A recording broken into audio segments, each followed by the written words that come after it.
এতিয়া আমাৰ মীনপালকসকলে তেওঁলোকে ব্যৱহাৰ কৰি থকা খাদ্যত বা দানাবিলাকত প্ৰটিন কিমান আছে বা ফেটছ কিমান আছে বা মইশ্চাৰ কিমান আছে তাৰ একুৰেচি পাবৰ কাৰণে মীনপালক বন্ধুসকল আজি খানাপাৰাস্থিত ভেটেনাৰী কলেজৰ নিউট্ৰিশ্যন ডিপাৰ্টমেণ্টত এটা ফিড টেষ্টিং লেবৰেটৰী অৰ্থাৎ খাদ্য পৰীক্ষা গৱেষণাগাৰ স্থাপন কৰা হৈছে। ইয়াৰ দ্বাৰা মীনপালক পশুপালক আদি কৃষিকাৰ্যৰ সৈতে জড়িত কৃষকসকলে তেওঁলোকৰ ফাৰ্মত ব্যৱহাৰ কৰা খাদ্যসমূহৰ গুণগত মান পৰীক্ষা কৰিব পাৰিব। বহু খাদ্য কোম্পানীয়ে কৃষকক উচিত প্ৰটিনযুক্ত খাদ্য যোগান ধৰে যদিও তাত উল্লেখিত প্ৰটিনৰ উপস্থিতি দেখা পোৱা নাযায়। এতিয়াৰে পৰা আৰু চিন্তা নাই, আপোনালোকে ব্যৱহাৰ কৰা দানা অথবা খাদ্যত সঠিক প্ৰটিন আছেনে নাই নিমিষতে পৰীক্ষা কৰি ল'ব পাৰিব।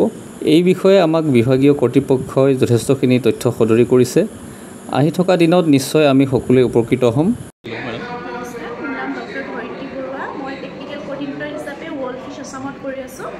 আজি আমাৰ ইয়াত ভেটেনেৰী কলেজত আমাৰ খানাপাৰাত অৱস্থিত নিউট্ৰিশ্যন ডিপাৰ্টমেণ্টত এটা ফিড টেষ্টিং লেবৰেটৰী ইনগ্ৰেট কৰা হৈছে।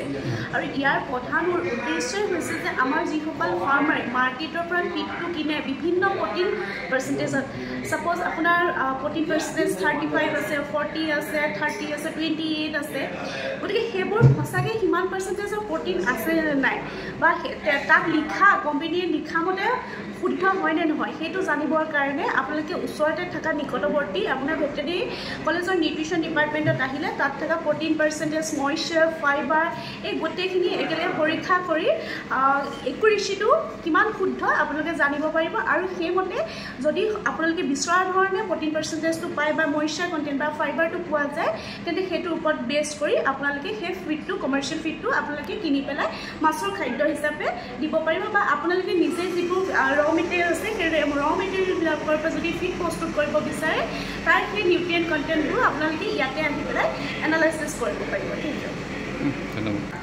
এই নিউট্রিশন ল্যাবের মাধ্যমে যারা আপনার খাদ্য উপাদান বিক্রেতা আছে, ইনগ্রিডিয়েন্ট বিক্রেতা আছে, যেমন হচ্ছে রাইস ব্র্যান্ড, মেজ, ভুট্টা, ফিশমিল, তারা তাদের কি খাদ্য উপাদানের মধ্যে কী পরিমাণ নিউট্রিশন ভ্যালু আছে তার হচ্ছে অর্থ হচ্ছে প্রোটিন, ফ্যাট, ফাইবার, এটা নির্ণয় করতে পারবে। তেমনিভাবে যারা ফিড বিক্রি করে তারাও জানতে পারবে তার এই খাবারের মধ্যে কী পরিমাণ প্রোটিন আছে।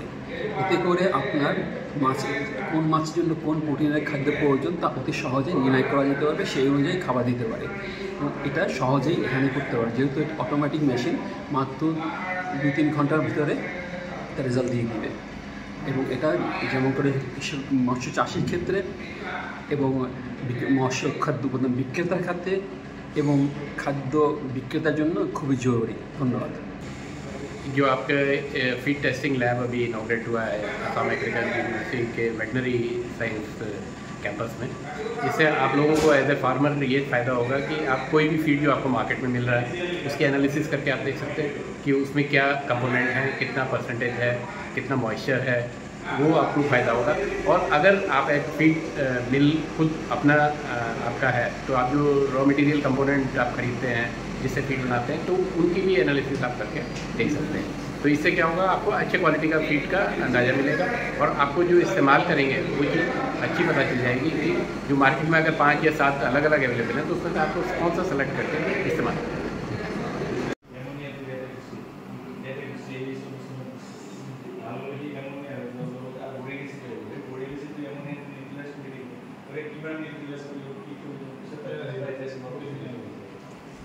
মানে আগত লেবত কৰিব লাগিছিল, হাইড্ৰেশ্যন এনেকৈ কৰিব লাগিছিল, কালাৰ চাব লাগিছিল, কালাৰ চাব নালাগে, ইহঁতে পিএইচ কৰে, pH change start pH 3.36 current pH value আগত মানে আমাৰ টাইট্ৰেশ্যন কালাৰ চেঞ্জ এতিয়া মানে এইটো হৈ গ'ল, এইটো অলমষ্ট হৈ গ'ল।